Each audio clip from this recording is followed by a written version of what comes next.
जय हिंद बच्चों, इलेक्ट्रोस्टैटिक्स की इस नए सीरीज में आज हम एक नए टॉपिक की बात करते हैं, विद्युत द्विध्रुव के कारण विद्युत क्षेत्र की तीव्रता। तो पहले हम हेडिंग देख लेते हैं, विद्युत द्विध्रुव के कारण विद्युत द्विध्रुव के कारण विद्युत क्षेत्र की तीव्रता।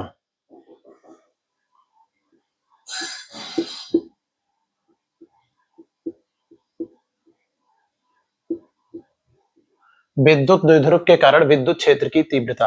अच्छा, हम विद्युत द्विध्रुव पढ़ चुके हैं। ऐसा निकाय जिसमें दो आवेश परिमाण में बराबर हों तथा प्रकृति में विपरीत हों। दो आवेश जो परिमाण में बराबर हों तथा प्रकृति में विपरीत हों और बीच की दूरी अति सूक्ष्म हो। इनके बीच की दूरी को हम क्या मान लेते हैं? 2l। बीच की दूरी अति सूक्ष्म हो उसे क्या कहते हैं? विद्युत द्विध्रुव। तो ऐसा निकाय जिसमें दो आवेश परिमाण में बराबर हों, प्रकृति में या दिशा में विपरीत हो। ये माइनस क्यों है, ये प्लस क्यों है? परिमाण दोनों का क्या है? बराबर है। और बीच की दूरी अति सूक्ष्म हो उसे क्या कहते हैं? विद्युत द्विध्रुव। अच्छा, इसमें हम ये भी बताए थे, विद्युत द्विध्रुव आघूर्ण का जो सूत्र होता है Q × 2l। ये एक सदिश राशि है। तो विद्युत द्विध्रुव आघूर्ण के बारे में बताए थे। विद्युत द्विध्रुव आघूर्ण है P बराबर Q × 2l। इसकी दिशा होती है -Q से +Q की तरफ। और ये क्या है? एक सदिश राशि है। एक क्या है? सदिश राशि है। विद्युत द्विध्रुव आघूर्ण सदिश राशि है जिसकी दिशा -Q से कहां तक होती है? +Q की तरफ। तो अब हम इसके कारण विद्युत क्षेत्र की तीव्रता पढ़ेंगे, क्योंकि यहाँ पे -Q आवेश है, यहाँ पे +Q आवेश है। तो आवेश के कारण क्या बनता है? Electric field. तो अब हमें उसी की गणना करनी है। तो यहाँ पे जो विद्युत क्षेत्र होता है वो दो स्थितियों में हमें ज्ञात करना है। एक होता है एक्सिस पे, एक होता है इसके परपेंडिकुलर, जिसे निरक्षीय स्थिति कहते हैं। तो एक हमें निकालना है अक्षीय स्थिति पर, एक हमें निकालना है निरक्षीय स्थिति पर। तो हम सबसे पहले पढ़ेंगे विद्युत द्विध्रुव के कारण विद्युत क्षेत्र की तीव्रता अक्षीय स्थिति में, और दूसरा क्या है? निरक्षीय स्थिति में।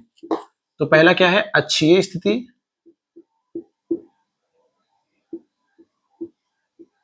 पहला है अक्षीय स्थिति और दूसरा क्या है?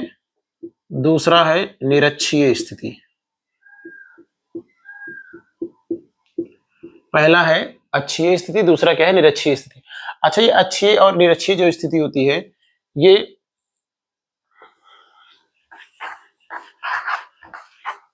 इलेक्ट्रिक डायपोल है, इसे विद्युत द्विध्रुव कहते हैं। ये -Q है, ये +Q है। तो ये जो रेखा है ये इसकी अक्षीय स्थिति है, और ये जो अगर इसके परपेंडिकुलर खींचा जाए तो ये क्या है? निरक्षीय स्थिति। ये है अक्षीय स्थिति, ये अक्षीय स्थिति है, और ये क्या है? निरक्षीय स्थिति है। तो हम पहले विद्युत क्षेत्र की तीव्रता अक्षीय स्थिति में निकालेंगे, फिर उसके बाद निरक्षीय स्थिति में।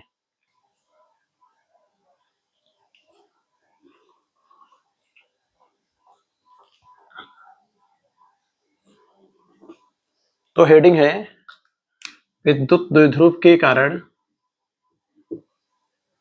विद्युत द्विध्रुव के कारण विद्युत द्विध्रुव के कारण अक्षीय स्थिति में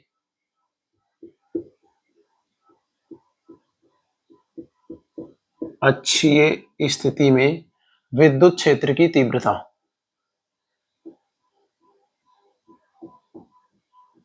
अक्षीय स्थिति में विद्युत क्षेत्र की तीव्रता। अक्षीय स्थिति में विद्युत क्षेत्र की तीव्रता। हमें अक्षीय स्थिति में जो विद्युत क्षेत्र की तीव्रता निकालना है वो द्विध्रुव के केंद्र O से, द्विध्रुव के केंद्र O से निकालना है r दूरी पर। द्विध्रुव के केंद्र O से r दूरी पर हमें अक्षीय स्थिति में क्या निकालना है? विद्युत क्षेत्र की तीव्रता। तो विद्युत द्विध्रुव के कारण अक्षीय स्थिति में विद्युत क्षेत्र की तीव्रता निकालना है द्विध्रुव के केंद्र O से r दूरी पर।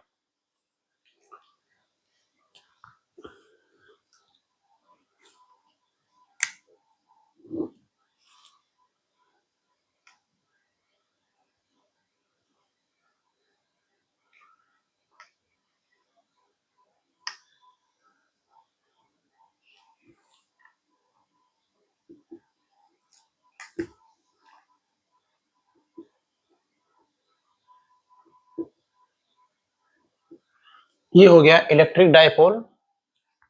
हमें अक्षीय स्थिति में क्या निकालना है? विद्युत क्षेत्र की तीव्रता। ये इसका क्या है? ये इसका अक्षीय स्थिति है। हमें निकालना है बिंदु यम पे विद्युत क्षेत्र की तीव्रता अक्षीय स्थिति में। और केंद्र ओ से कितनी दूरी है यहाँ की? कौन केंद्र ओ से यहाँ की दूरी है स्मॉल आर। केंद्र ओ से, डायपोल के केंद्र ओ से कितनी दूरी है? स्मॉल आर दूरी। तो बिंदु यम पे जो विद्युत क्षेत्र बनेगा वो इस आवेश के कारण बनेगा और ये इस आवेश के कारण बनेगा। प्लस आवेश के कारण यहाँ विद्युत क्षेत्र बनेगा और माइनस क्यू आवेश के कारण विद्युत क्षेत्र बनेगा।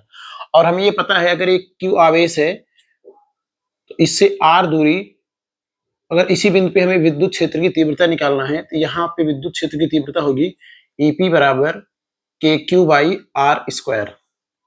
ये हम बता चुके हैं। अगर इस आवेश के कारण हमें बिंदु पी पे विद्युत क्षेत्र की तीव्रता निकालना है तो क्या होगा? के क्यू बाई आर स्क्वायर। इस आवेश का के साथ गुणा करके आर स्क्वायर से क्या करेंगे? भाग करेंगे। तो हमें इस आवेश के कारण यहाँ पे विद्युत क्षेत्र की तीव्रता चाहिए और इस आवेश के कारण हमें वहां पे विद्युत क्षेत्र की तीव्रता चाहिए।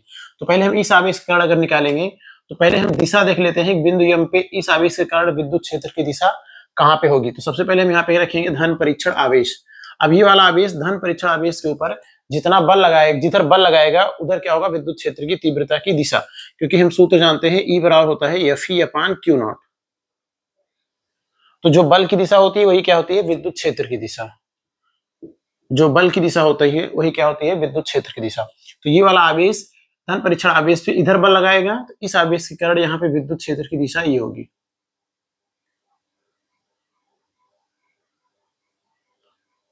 ये पहला आवेश है और ये दूसरा आवेश है। तो यहाँ पे हम विद्युत क्षेत्र पहले वाले आवेश के कारण E1 लिख लेते हैं। और ये सदिश राशि है तो इसके ऊपर क्या लगा लेंगे? तीर।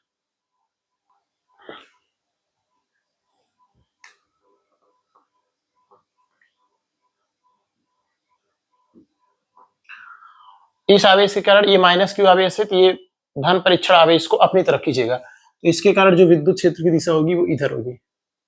ये है E2। ये क्या है? E2। अच्छा, हम यहाँ पे एक बात ये ध्यान रखना है कि हम यहाँ पे जो ये वाली तीर है ये बड़ी किए हैं, ये वाली तीर छोटी किए हैं। ये इसलिए किए हैं क्योंकि इस आवेश के कारण यहाँ पे विद्युत क्षेत्र ज्यादा होगा क्योंकि इसका डिस्टेंस कम है। अगर डिस्टेंस कम होगा इस सूत्र से, अगर दूरी कम होगा तो विद्युत क्षेत्र का मान क्या होगा? ज्यादा होगा क्योंकि ये इसके इनवर्सली प्रोपोर्शनल है। तो यहाँ पे इस वाले आवेश से यहाँ की दूरी कम है तो यहाँ पे विद्युत क्षेत्र ज्यादा, और ये वाला आवेश इस वाले बिंदु से ज्यादा दूरी पे है तो विद्युत क्षेत्र कम होगा। इसलिए यहाँ पे ये तीर छोटा लगाया गया है, यहाँ तीर बड़ा लगाया गया है। अब हम डिस्टेंस देख लेते हैं। इस आवेश से इस बिंदु की दूरी क्या है और इस आवेश से इस बिंदु की दूरी क्या है? तो अगर दूरी देखा जाए तो इस आवेश डायपोल का जो डिस्टेंस होता है वो 2l होता है। हम इसको तोड़ लेते हैं तो यहां से यहां तक डिस्टेंस होगा l और यहां से यहां तक डिस्टेंस होगा l, और जहां से हमें निकालना है वो दूरी कितना है? r। तो इस वाले आवेश से अगर देखेंगे तो इस वाले आवेश से दूरी होगा r प्लस l, क्योंकि यहां से यहां तक है r और यहां से यहां तक है l, तो r प्लस l। और इस वाले आवेश से अगर देखेंगे तो इस वाले आवेश से दूरी होगी r माइनस l, क्योंकि यहां से यहां तक दूरी है r, तो r में से l घटा देंगे तो कितना बचेगा? r minus l। यहां से यहां तक दूरी कितना हो गया? r minus l। तो हम इस आवेश के कारण यहाँ पे विद्युत क्षेत्र निकालेंगे और इस आवेश के कारण यहाँ पे विद्युत क्षेत्र निकालेंगे। तो उसके लिए हमें दूरी चाहिए, तो पहले हम दूरी निकाल लिए। इस आवेश से इस बिंदु की दूरी r माइनस l है और इस आवेश से इस बिंदु की दूरी कितना है? r plus l। तो अब हम दोनों आवेशों के कारण विद्युत क्षेत्र निकाल के जोड़ देंगे तो हमें कुल विद्युत क्षेत्र की तीव्रता मिल जाएगी। तो प्लस क्यू आवेश के कारण हम यहाँ पे विद्युत क्षेत्र निकालेंगे और माइनस क्यू आवेश के कारण यहाँ पे विद्युत क्षेत्र निकालेंगे। तो प्लस क्यू आवेश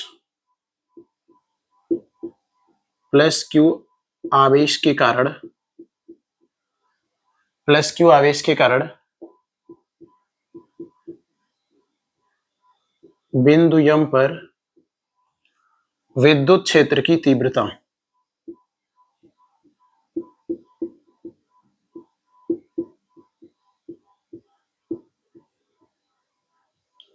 प्लस क्यू आवेश के कारण बिंदु यम पे विद्युत क्षेत्र की तीव्रता।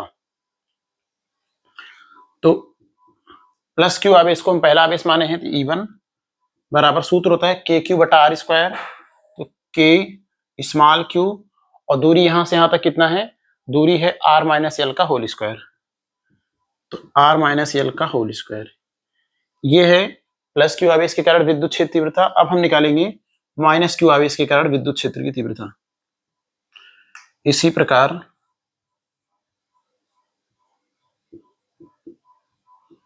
बिंदु m पर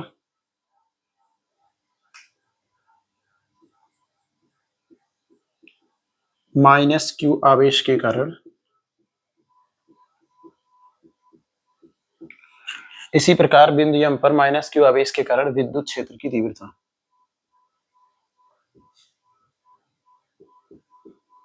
विद्युत क्षेत्र की तीव्रता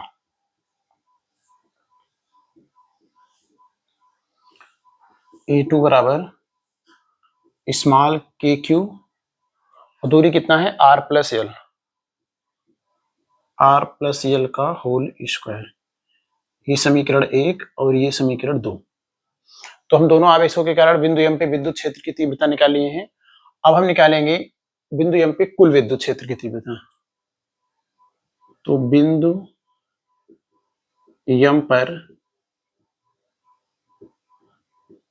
कुल विद्युत क्षेत्र की तीव्रता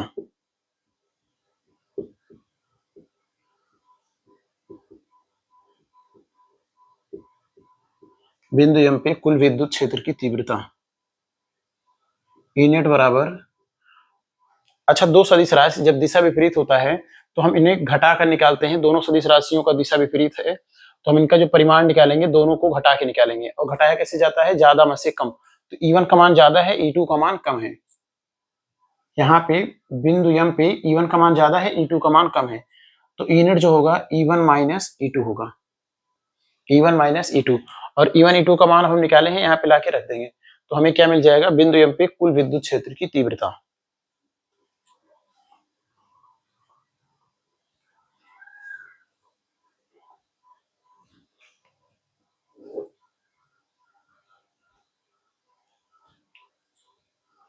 तो E नेट बराबर E1 का मान कितना था, के क्यू बटे आर माइनस एल का होल स्क्वायर और माइनस के क्यू बटे आर प्लस एल का होल स्क्वायर। तो E1 का मान था के क्यू बटे आर माइनस एल का होल स्क्वायर माइनस E2 का मान था के क्यू बटे आर प्लस एल का होल स्क्वायर। तो E नेट बराबर के क्यू कॉमन लेंगे, यहाँ पे होगा 1 बटा आर माइनस एल का होल स्क्वायर माइनस ये होगा आर प्लस एल का होल स्क्वायर। तो ई नेट बराबर के क्यू, इसका लासा होगा R minus L, R minus L का whole square R plus L का होल स्क्वायर। इसका गुणा यहाँ होगा, इसका गुणा यहाँ। तो आर प्लस एल का whole square minus R minus L का होल स्क्वायर।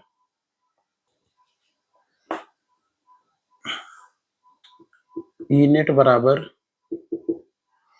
के क्यू, आर प्लस एल का होल स्क्वायर है तो हो जाएगा R square plus L square plus 2RL minus इसका तोड़ेंगे तो R square plus L square minus 2RL बटे एक ब्रैकेट में ए माइनस बी है, एक ब्रैकेट में ए प्लस बी। तो R square minus L square का क्या हो जाएगा, होल स्क्वायर।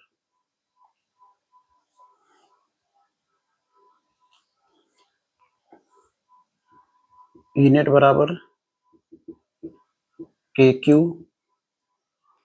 ये माइनस का इसमें गुणा करेंगे तो R square plus L square plus 2RL minus R square minus L square plus 2RL बटे ये होगा R square minus L square का होल स्क्वायर।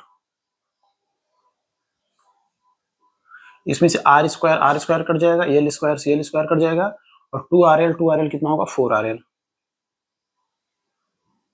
तो ई नेट बराबर के क्यू 4RL बटे आर स्क्वायर माइनस एल का whole square.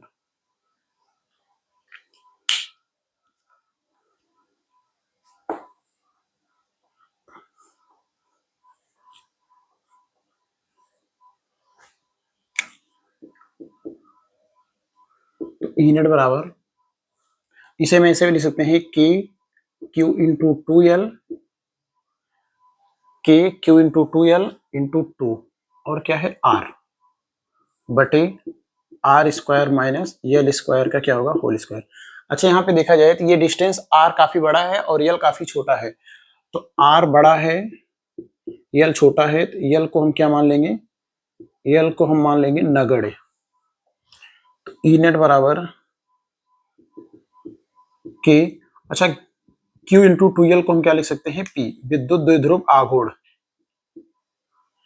Q into two यल को क्या लिख सकते हैं P इंटू टू आर बटे यल का मान 0 रखेंगे, आर स्क्वायर माइनस 0 का होल स्क्वायर। तो ई नेट बराबर के टू पी इंटू आर बटे ये आर स्क्वायर में से 0 घटाएंगे आर स्क्वायर होगा, और आर स्क्वायर का स्क्वायर करेंगे तो आर की पावर 4, एक आर से एक आर कट गया, ये आएगा 2 के पी बटे आर क्यू।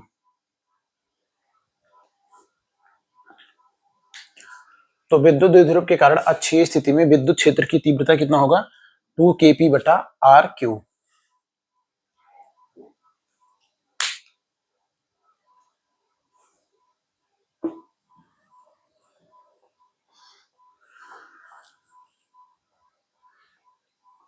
तो विद्युत द्विध्रुव के कारण अक्षीय स्थिति में जो विद्युत क्षेत्र की तीव्रता आया है ई अक्ष, वो कितना आया है 2 के पी बटा आर क्यू। अच्छा नेट इलेक्ट्रिक फील्ड, यहाँ पे अगर नेट इलेक्ट्रिक फील्ड का डायरेक्शन देखें, इधर पे ज्यादा है इलेक्ट्रिक फील्ड, यहाँ इस दिशा में कम है, तो नेट इलेक्ट्रिक फील्ड का डायरेक्शन क्या होगा, ये होगा। और डायपोल का जो डायरेक्शन होगा वो क्या होगा, माइनस क्यू से प्लस क्यू की तरफ ए होगा। तो अगर इसे सदिश फॉर्म में लिखा जाए तो इसे सदिश फॉर्म में हम इस प्रकार लिख सकते हैं, दोनों का डायरेक्शन क्या है, सेम है। तो विद्युत द्विध्रुव के कारण अक्षीय स्थिति में विद्युत क्षेत्र की तीव्रता क्या होगा, 2 के पी बटा आर क्यू। अब हम निकालेंगे विद्युत द्विध्रुव के कारण निरक्षीय स्थिति में विद्युत क्षेत्र की तीव्रता।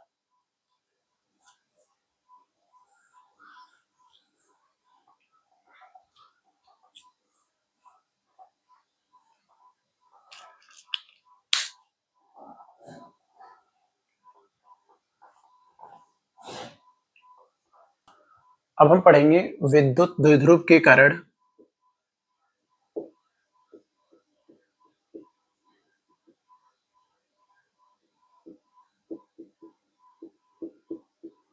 विद्युत द्विध्रुव के कारण निरक्षीय स्थिति में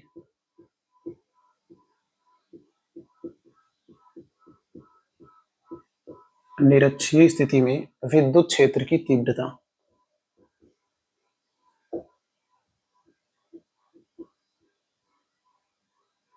निरक्षीय स्थिति में विद्युत क्षेत्र की तीव्रता, विद्युत द्विध्रुव के कारण निरक्षीय स्थिति में विद्युत क्षेत्र की तीव्रता कहां से, द्विध्रुव के केंद्र ओ से स्मॉल आर दूरी पर, द्विध्रुव के केंद्र ओ से स्मॉल आर दूरी पर।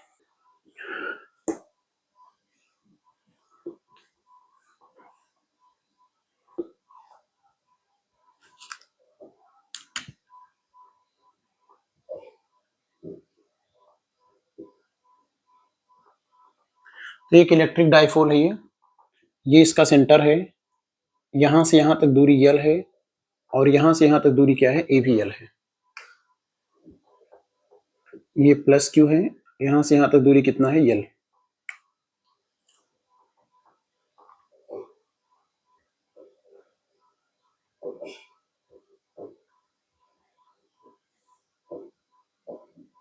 यहां से यहां तक दूरी यल है, और यहां से यहां तक दूरी यल है। ये इसका निरक्षीय स्थिति है परपेंडिकुलर। हमें यहाँ पे क्या निकालना है, विद्युत क्षेत्र की तीव्रता, जिसकी दूरी कितना है, स्मॉल आर।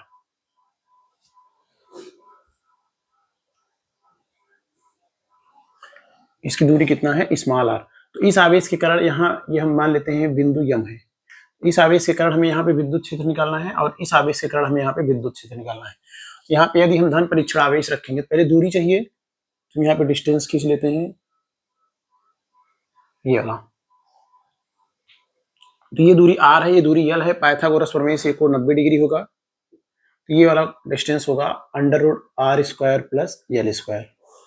जितना ये होगा उतना ये भी होगा, ये भी होगा √r² plus l square, r² plus l square. इस आवेश के कारण, इसमें माइनस क्यू आवेश है यहाँ पे, तो इस आवेश के कारण, अगर यहाँ इस आवेश के कारण यदि यहाँ पे हम विद्युत क्षेत्र की तीव्रता दिशा निकालें तो यहाँ पे क्या रखेंगे, धन परीक्षण आवेश। तो धन परीक्षण आवेश ये माइनस है और ये प्लस होता है, तो ये इसको अपनी तरफ खींचेगा। बल इधर लगाएगा इस पे, दिशा किधर होगा, इधर। ये पहला आवेश है, ये पहला आवेश है और ये दूसरा आवेश है। तो हम यहाँ क्या मान लेते हैं, E1। और ये वाला आवेश इस वाले आवेश से उधर बल लगाएगा, इसकी वजह से दिशा इधर होगा इलेक्ट्रिक फील्ड का।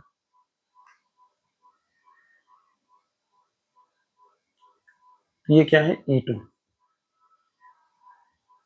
ये E1 है और वो क्या है, E2 है। अब हम धन परीक्षण आवेश हटा देते हैं। तो धन परीक्षण आवेश की सहायता से हम विद्युत क्षेत्र की दिशा का पता लगा सकते हैं। ये E1, ये E2 है और ये क्या है, E1 है। अगर यहाँ पे एक सीधा ऐसे डॉटेड एक रेखा खींचा जाए तो ये कोण कितना होगा, थीटा, और ये भी कोण कितना होगा, थीटा। तो इस आवेश के कारण इस बिंदु पर विद्युत क्षेत्र की दिशा इधर होगा और इस आवेश के कारण इस बिंदु पर विद्युत क्षेत्र की दिशा इधर होगा, और दोनों कितने कोण पे हैं, थीटा कोण पे हैं। और यहां से यहां तक दूरी कितना है, √r² प्लस l स्क्वायर। यहां से यहां तक दूरी कितना है, √r² प्लस l स्क्वायर। तो हम यदि E1 E2 का मान निकालें, E1 क्या है, ये है माइनस क्यू आवेश के कारण बिंदु यम पर विद्युत क्षेत्र की तीव्रता। माइनस क्यू आवेश के कारण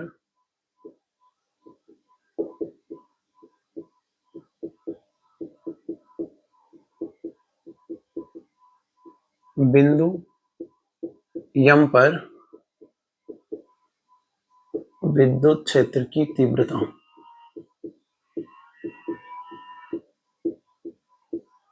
माइनस क्यू आवेश कारण बिंदु यम पे विद्युत क्षेत्र की तीव्रता ये होगा E1 बराबर, सूत्र होता है KQ/r²। तो KQ और दूरी कितना है, √r² प्लस l स्क्वायर का होल स्क्वायर।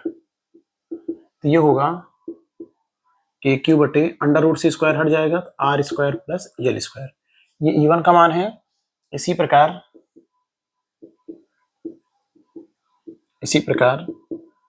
E2, ये प्लस क्यू आवेश के कारण बिंदु यम पे विद्युत क्षेत्र तीव्रता। इसी प्रकार प्लस क्यू आवेश के कारण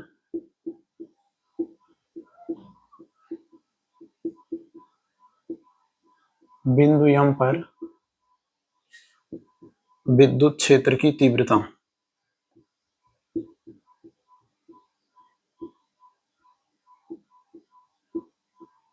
ये क्या होगा, E2 बराबर KQ, दूरी कितना है, दूरी उतना ही है, √r² प्लस l स्क्वायर का होल स्क्वायर। KQ बटे रूट से स्क्वायर हट जाएगा तो r² प्लस l स्क्वायर। ये किसका मान है, ये E2 का मान है। तो E1 का मान हम निकाल लिए और E2 का मान निकाल लिए। ये E1 E2 का क्या है, ये परिमाण है। अच्छा, एक चीज हमें ये भी पता है कि अगर कोई भी सदिश कोण पर कार्य कर रहे हो तो उसका घटक लिया जाता है। तो अगर हम E1 का घटक लेंगे तो इसका दो घटक होगा, एक इस क्षैतिज घटक ये होगा E1 cos थीटा और एक लंबवत घटक ये होगा E1 sin थीटा। इसी प्रकार से E2 का भी दो घटक होगा, एक इधर होगा E2 cos थीटा और एक लंबवत होगा E2 sin थीटा। तो सदिश E1 का एक घटक क्षैतिज घटक ये है E1 cos थीटा, ऊर्ध्वाधर घटक है E1 sin थीटा। इसका E2 का एक क्षैतिज घटक है E2 cos थीटा और ऊर्ध्वाधर घटक है E2 sin थीटा। अगर ये देखा जाए तो E1 और E2 दोनों परिमाण में बराबर हैं। E1 का मान जो है वही E2 का मान है और दोनों क्या है, ए भी साइन थीटा, ए भी साइन थीटा। तो जब दो सदिश परिमाण में बराबर होते हैं, प्रकृति में विपरीत होते हैं या दिशा में विपरीत होते हैं तो एक दूसरे को निरस्त कर देते हैं। तो E1 E2 एक दूसरे को निरस्त कर देंगे तो बिंदु यम पे जो विद्युत क्षेत्र की तीव्रता कुल होगी वो होगी E1 cos थीटा और E2 cos थीटा वजह से। तो बिंदु यम पे कुल विद्युत क्षेत्र की तीव्रता,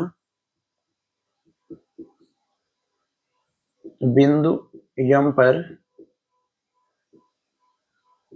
कुल विद्युत क्षेत्र की तीव्रता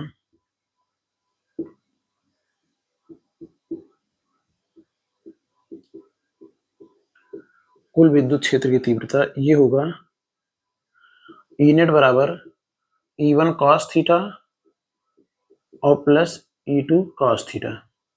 E1 cos थीटा और E2 cos थीटा दोनों सदिश ये दोनों सदिश एक ही दिशा में है, तो इनका परिमाण क्या होगा, जोड़ लिया जाएगा। तो यहाँ पे नेट विद्युत क्षेत्र की तीव्रता क्या होगा, E1 cos theta plus E2 cos theta. हमें E1 E2 का मान पता है, यहाँ पे रख के हम मान निकालेंगे। तो E नेट बराबर E1 का मान कितना है, E1 का मान है KQ बटे R square plus L square cos theta. E2 का मान है KQ बटे R square plus L square cos theta. दोनों एक ही हैं, अगर हम जोड़ेंगे कितना आएगा, 2KQ बटे R square plus L square cos theta. दोनों एक ही मान है, जोड़ेंगे तो कितना आ जाएगा, 2।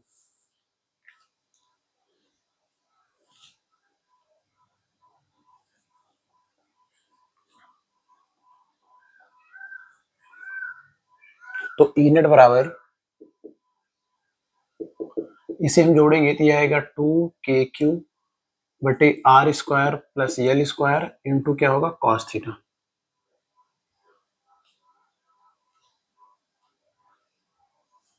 तो ई नेट बराबर 2KQ बटे R square plus L square. अगर cos थीटा के यहाँ मान रखें तो ये थीटा है, cos थीटा बराबर होगा आधार बटे कड़। आधार कितना है, यल, कड़ कितना है, under root R square plus L square. तो cos थीटा बराबर होगा यल बटे under root R square plus L square. तो ई नेट बराबर 2K, इसे मैं ऐसे भी लिख सकते हैं KQ, 2 को एल के साथ ले रहे हैं, 2L R square plus L square का घात 1 और R square plus L square की घात 1/2। क्योंकि अगर रूट होता है तो उसे हम क्या लिख सकते हैं, घात का 1/2। तो ई नेट बराबर के, अच्छा Q इंटू 2L को हम क्या लिख सकते हैं, P, विद्युत द्विध्रुव आघूर्ण। इसका घात 1 है, इसका घात 1/2 है, दोनों का आधार बराबर है, तो हो जाएगा R square plus L square की पावर क्या होगा, 3/2। यही क्या हो गया, निरक्ष विद्युत क्षेत्र की तीव्रता। यहाँ पे एक स्थिति लगाना है, आर का मान बहुत बड़ा है, यल छोटा है, तो यल को क्या मानेंगे, नगण्य। तो यल को हम नगण्य मान के इसका एक वैल्यू और निकाल सकते हैं।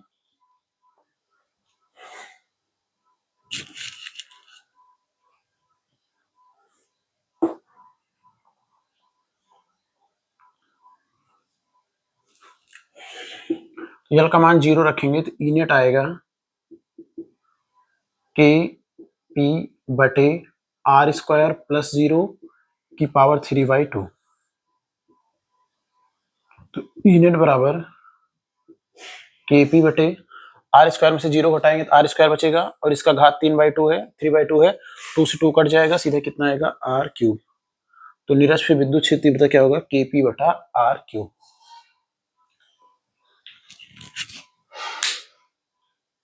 तो हम अक्ष के कारण विद्युत क्षेत्र की तीव्रता पढ़ लिए हैं, और निरक्ष के कारण,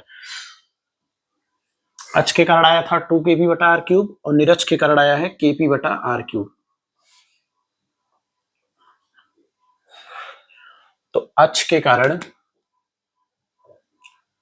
अक्ष जो आया था वो आया था 2KP बटा R3, और ई निरक्ष जो आया है वो आया है KP बटा R3। अच्छा, अगर इसे वेक्टर फॉर्म में लिखा जाए, इसे वेक्टर फॉर्म में लिखेंगे तो इस प्रकार से होगा, और इसे अगर वेक्टर फॉर्म में लिखा जाए तो डायपोल का जो डायरेक्शन है -Q से +Q इधर है, और नेट इलेक्ट्रिक फील्ड का जो डायरेक्शन है वो इधर है, नेट इलेक्ट्रिक फील्ड का डायरेक्शन इधर है। तो डायपोल की जो दिशा है और नेट इलेक्ट्रिक फील्ड का जो दिशा है वो दोनों क्या है, अपोजिट हैं। तो अपोजिट के लिए यहाँ पे क्या लगेगा, एक माइनस, तो ये इसका क्या है, वेक्टर फॉर्म। ये इसका सदिश रूप है। अक्ष में दोनों एक ही दिशा में था तो इस प्रकार लिखा गया था। निरक्ष में दोनों अलग अलग दिशा में थे, एक का डायरेक्शन इधर था, एक का डायरेक्शन इधर था, दोनों एक दूसरे के अपोजिट थे। यहाँ पे क्या लगाया है, यहाँ पे एक्स्ट्रा एक माइनस लगा है। तो इस वीडियो में हम विद्युत द्विध्रुव के कारण अक्षीय स्थिति में विद्युत क्षेत्र की तीव्रता तथा निरक्षीय स्थिति में विद्युत क्षेत्र की तीव्रता पढ़ लिए हैं। अब इसके अगले वाले वीडियो में हम नेक्स्ट टॉपिक की बात करेंगे। तब तक के लिए आप लोग पढ़ाई करते रहिए। All the very best.